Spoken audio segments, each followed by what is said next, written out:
Integral in biochemistry is the isolation of a specific target protein from complex mixtures. Isolating target proteins can be done by a technique called chromatography. Chromatography is a type of fractionation which carries target proteins through a matrix by gravity or pressure of solvent flow and also allows them to separate due to interactions with various mixtures. For instance, chromatography matrices are designed to expose the physical and chemical interactions of target proteins. This can be seen by basic matrices, which can be used to separate acidic proteins from basic proteins. The basic proteins flow through the matrix while the acidic proteins are retained and can later be removed by disrupting their interactions with the basic matrix.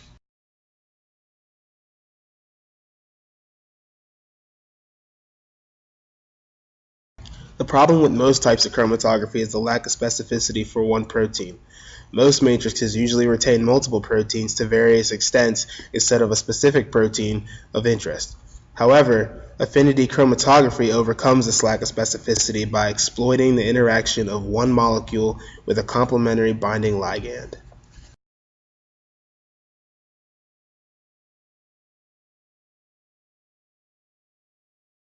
Additionally, proteins can be purified in affinity chromatography by performing a wash step, which can be repeated as many times as necessary. In our lab, we will do this twice. This makes this method one of the most effective and widely used fractionings in isolation and purification of target proteins.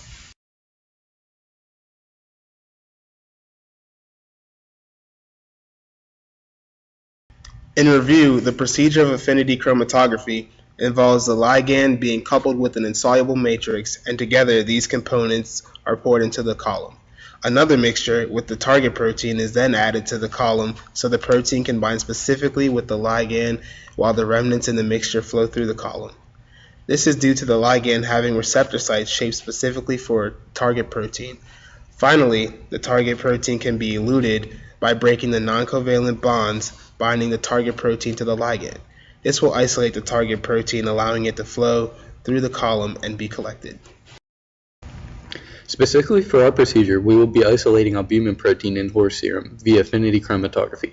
The Affigel blue contains a blue dye linked to agarose beads, and the blue dye acts as a complementary ligand. The albumin protein binds to the dye while other components of the serum does not. This becomes evident in the column as the albumin is retained and the remaining proteins flow out. The protein will then be washed to purify it, ensuring that we isolate only the albumin proteins. Afterwards, the target protein can be eluted with SDS detergent, which disrupts the albumin protein interaction with the complementary blue dye ligand. Lastly, electrophoresis is used to analyze the isolated albumin protein on an agarose gel.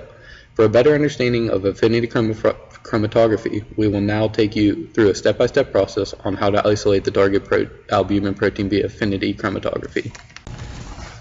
First, you must begin by preparing the column, which includes the setup and addition of the Affigel blue. Affigel blue is a slurry containing a combination of agarose beads, blue dye that doubles as a ligand, and a buffer containing stabilizing preservatives. First, you attach a clamp to the ring stand and place a column into the clamp in a vertical position with a narrow plugged end down. The funnel at the top will hold the column in the clamp, and the filter at the bottom of the column retains the blue gel matrix while still being porous enough to allow other remnants to flow through the column. When performing this step, ensure that you are clamping the funnel far enough up the ring stand to allow room under to place a waste beaker.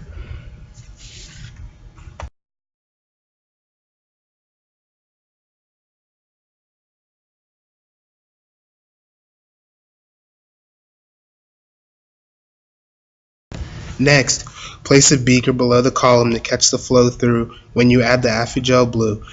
Remember to remove the bottom closure, which allows the flow through to empty into the beaker. Be sure you thoroughly mix the Affigel blue before micropipetting it into the column. Once mixed and the solution is uniform throughout, use a micropipette to add 2,000 microliters of Affigel blue to the column and allow the solution to filter and drip into the beaker.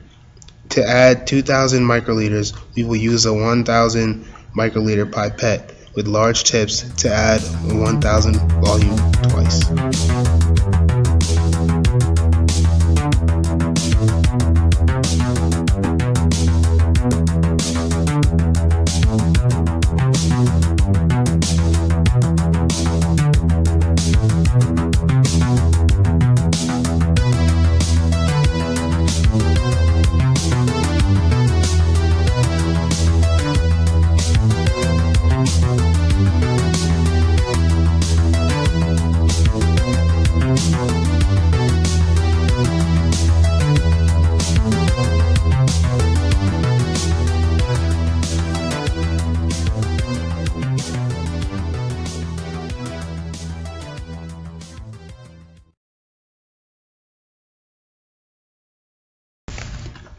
As the solution begins to filter through and settle, you will start to see two layers forming, a bottom layer of blue gel and a top layer of buffer.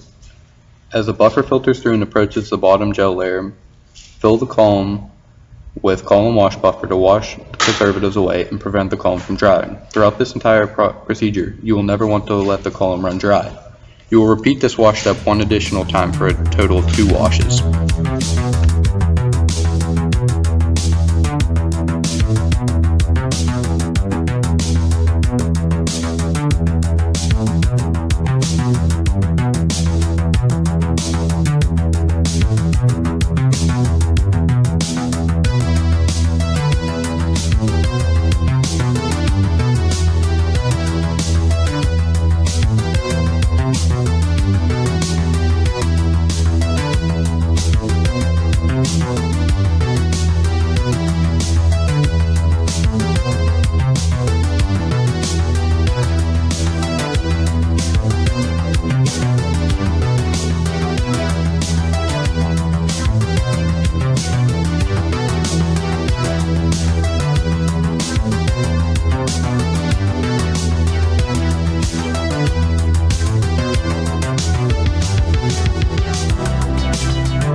Now that you have the column set up and washing, you must apply the horse serum, which contains the target albumin proteins, to the column. Before continuing further, you will want to label 6 microcentrifuge tubes, number 1, number 2, number 3, number 4, flow through, bound, and wash. In tube number 1, place 10 microliters of the horse serum sample. This is so that the tube contains only the albumin proteins we wish to isolate. We will then be able to compare our results to this tube since we know the bands on the gel are due to the albumin proteins.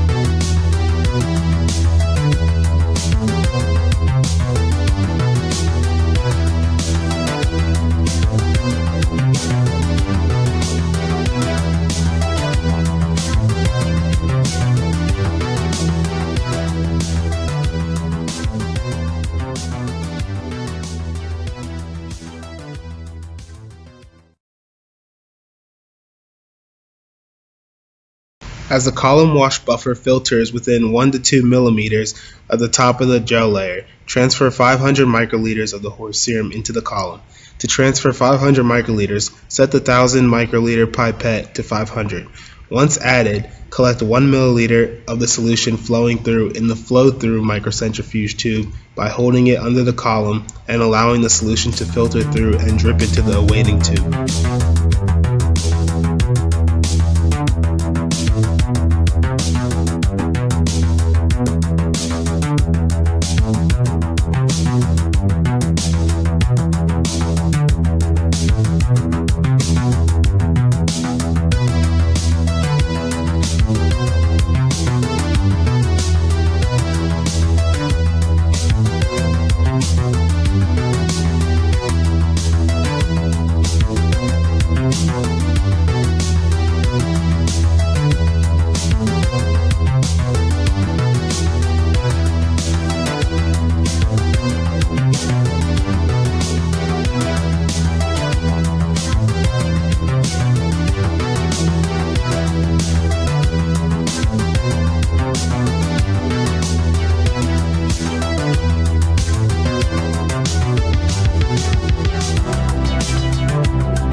Remove the flow-through tube and proceed to again wash the column by filling the column with column wash buffer.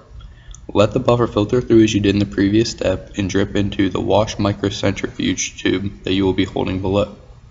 You will do this wash step twice as well. By performing these wash steps, we will remove all other molecules except for the albumin proteins non-covalently bonded to their ligands.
One of the last steps is eluting the column.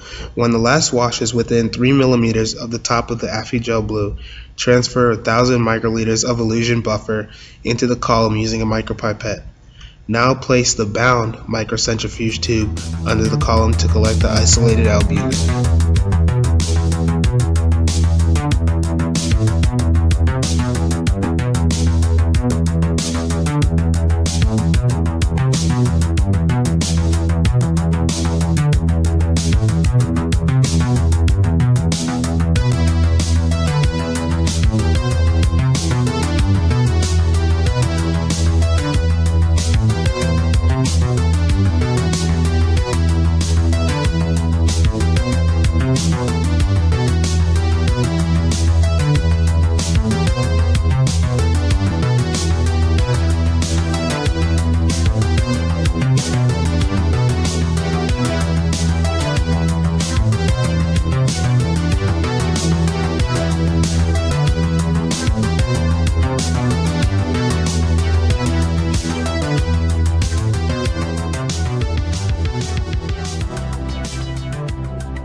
The final step involves sample preparation, which we will load into a high-density 5% agarose gel and run electrophoresis.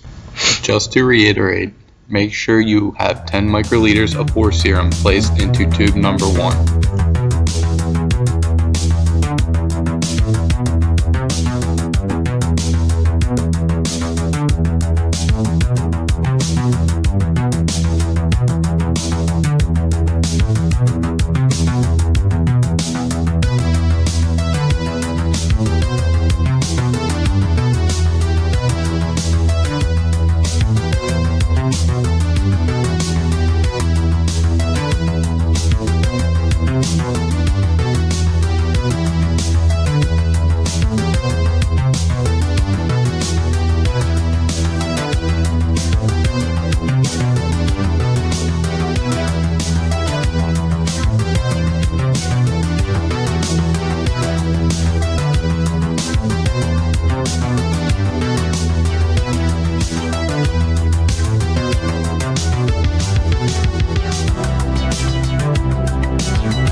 Add 10 microliters of water into microcentrifuge tube number 1, which should already have 10 microliters of horse serum that we previously added to the tube.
Transfer 20 microliters from the flow-through microcentrifuge tube to tube number 2.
Transfer 20 microliters of the bound microcentrifuge tube to tube number 3.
Transfer 20 microliters of the wash microcentrifuge tube and place it into microcentrifuge tube number 4.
Lastly, add 20 microliters of sample buffer to the tubes numbered 1 through 4 and gently tap them to mix the contents.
Place in microcentrifuge tubes numbered 1 through 4 into the gray, not green floats and boil these samples for 3 minutes.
In the past, we have used SDS page or polyacrylamide gels to run electrophoresis on to determine protein size, but in this lab, we will use a high percentage agarose gel. Normally, we make a 1.2% agarose gel, but in this lab, we will make a 5% agarose gel. This gel will be very thin. Also, it's important to note that the gel buffer contains SDS and tris borate at a pH of 8.6. To make this gel, we will first tare the scale, then weigh out our fine agarose powder.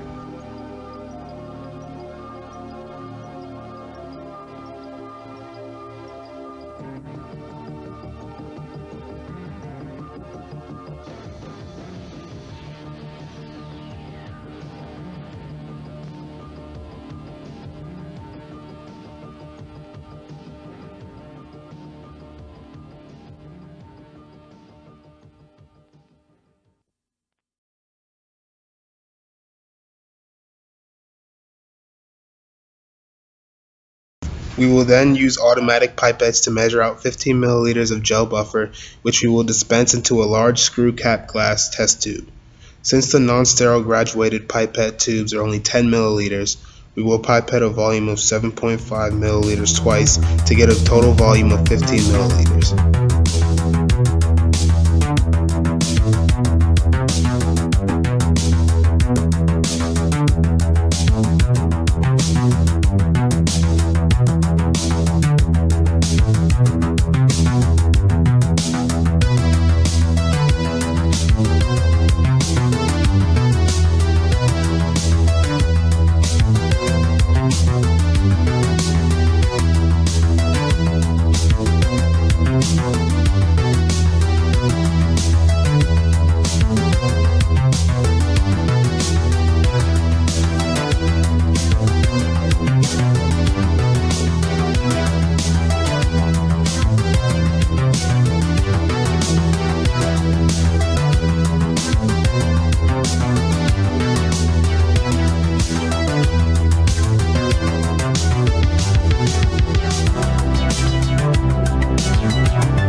A graduated cylinder could also be used instead of the automatic pipettes to measure out the 15 milliliters of gel buffer. Combine the fine agarose powder that you weighed out earlier by bending the weigh boat and tilting it into the screw cap glass test tube.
A glass stirring rod can be used to ensure that the powder and the gel is mixed prior to boiling. With the agarose powder and gel buffer mixed in the test tube, we will vent the lid and place the tube in boiling water in the beaker that is on the hot plate. Make sure you wear gloves as protection for your hands. Also, the reason for venting the test tube was to allow the pressure to escape to prevent the test tube from exploding.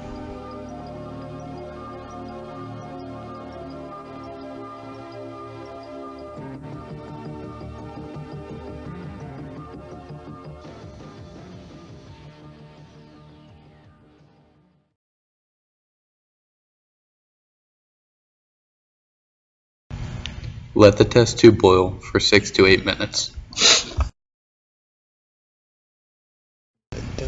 Once done boiling, be sure to protect your hands by wearing an UV glove and remove the test tube from the boiling water.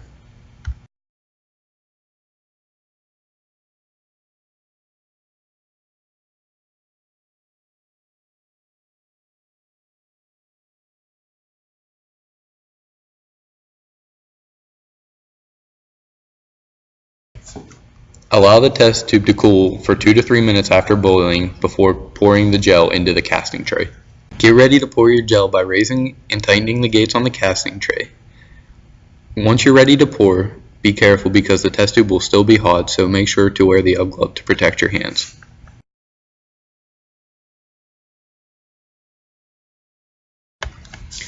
When pouring the gel, make sure the gel is evenly spread out throughout the casting tray.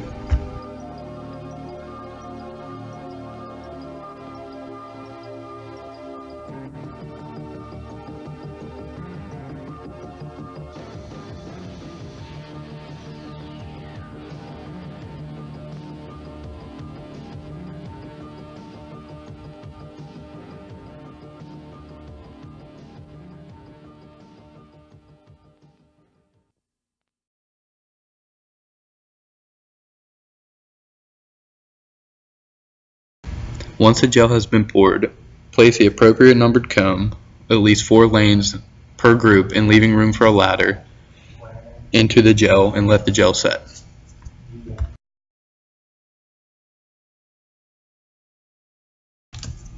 Do not forget to rinse the test tube with hot water to prevent the leftover gel from solidifying inside. Once the gel has set, we will lower the gates of the casting tray and place the tray into the electrophoresis chamber. Make sure to orient the casting tray in the chamber so that the solutions will run away from the wells to red, the anode. We will fill the chamber with SDS buffer so that it covers the gel completely. Next, we will remove the comb, which brings us to loading our gel.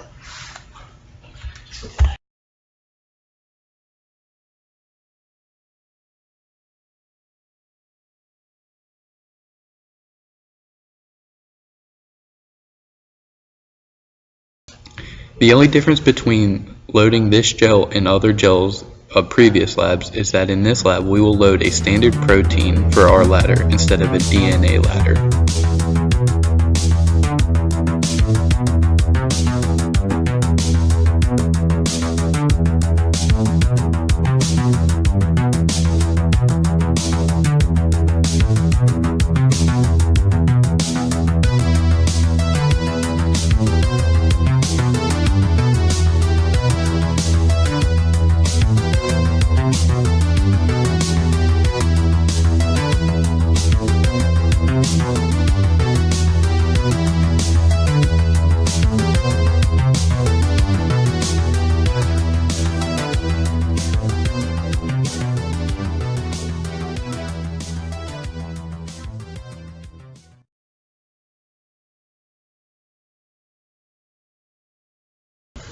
Prior to running electrophoresis, be sure to note which sample was loaded into each well. After the wells have been loaded, place the cap onto the chamber and connect the cords, red to red and black to black, and set the power source to 90 volts. Begin running electrophoresis until the die front approaches the bottom of the gel. This should take about an hour. Be sure to wear gloves. After running electrophoresis, remove the lid and take the casting tray out of the chamber. Slide the gel out of the casting tray and into the pan in which it will be stained.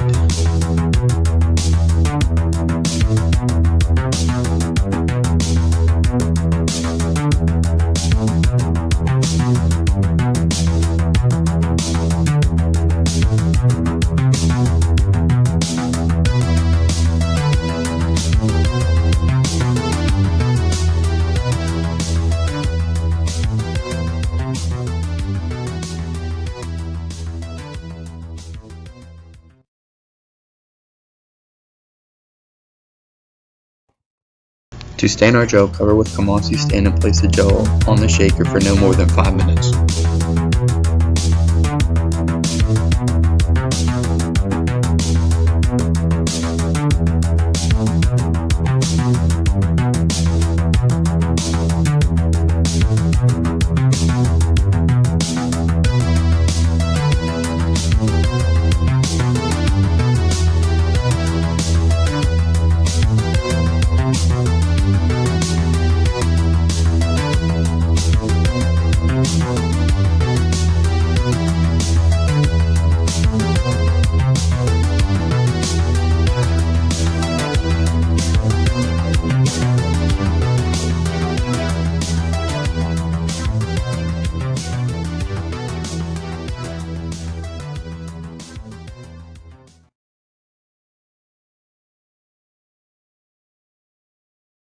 To destain, pour off the excess Chromatogrpahy stain into the waste beaker and apply the destain, which will cover the gel and be placed on the shaker until the next lab.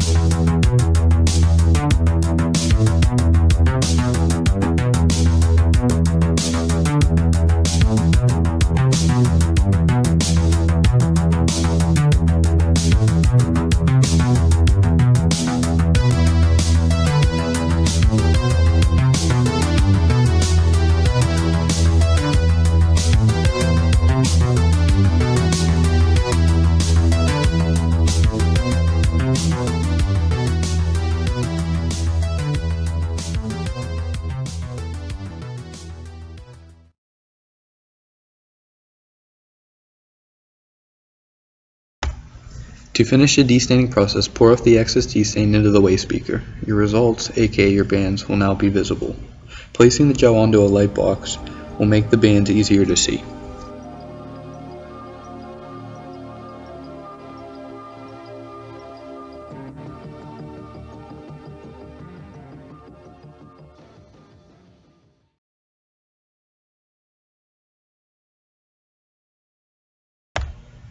Throughout the experiment, we placed any used and contaminated items, such as the micropipette tips, into the waste beaker seen here.